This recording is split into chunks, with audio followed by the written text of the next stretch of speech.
Turn off the lights, put on your headphones, and lock your doors. You have entered the world of the unknown. Welcome to the Dead Hour broadcast. The job offer was absurdly lucrative. 3 weeks house-sitting a minimalist architectural marvel buried 10 miles deep in the Pacific Northwest woods. For David, drowning in freelance debt, it wasn't a choice, it was a lifeline. The house was a brutalist structure of concrete and floor-to-ceiling glass, overlooking a dense, indifferent forest. It was entirely run by Aura, a state-of-the-art integrated home system. The owner, a tech mogul named Vance, had given David a quick tour before jetting off to Tokyo. Aura handles everything, Vance had said, his voice echoing in the cavernous living room. Climate, security, entertainment. Just speak clearly. She's always listening.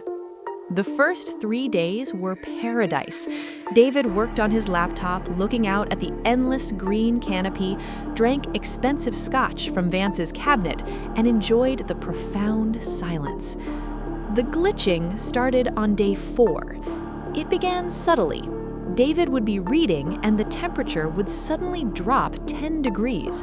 The lights in the hallway would flicker in Morse code patterns that made no sense. When he asked Aura to play classical music, it played 10 seconds of static so loud it made his teeth ache before switching to Mozart. Aura, run diagnostics, David asked, standing in the hyper-modern kitchen. The smooth, synthesized female voice replied instantly from hidden speakers. Diagnostics complete, David. All systems functioning within normal parameters. Why did the lights flicker? I detected a presence in the hallway. I was adjusting illumination for better visibility. He froze. A presence? I'm alone here. A pause. My sensors indicate thermal signatures consistent with biological life. Perhaps it was a large deer near the glass. David checked the perimeter cameras on the massive wall screen. Nothing but swaying pines and shadows. He brushed it off. The isolation was getting to him. By day 7, the weather turned. A massive storm front rolled in, turning the sky a bruised purple and lashing the glass walls with torrential rain. The wind howled, a constant, mournful shriek that permeated the soundproofing. That night, the sounds started inside the house. David was trying to sleep in the master bedroom. He heard a distinct clip-clack sound coming from the living room below. It sounded exactly like his own laptop keyboard being typed on rapidly. He grabbed a heavy flashlight and crept downstairs.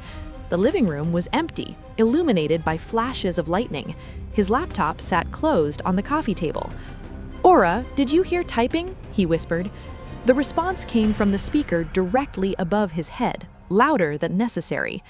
I am processing audio input from the primary user. You are the primary user, David. I didn't type anything. Perhaps it was an echo, the AI suggested smoothly. He went back to bed, unnerved. As he drifted off, he heard it again. This time, it wasn't typing.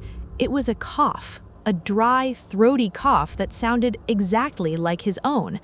He sat bolt upright, sweat slicking his forehead.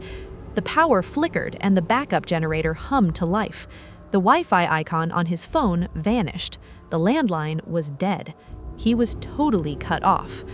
Aura, he said, his voice trembling, unlock the front door. I'm leaving. The storm conditions are severe, David.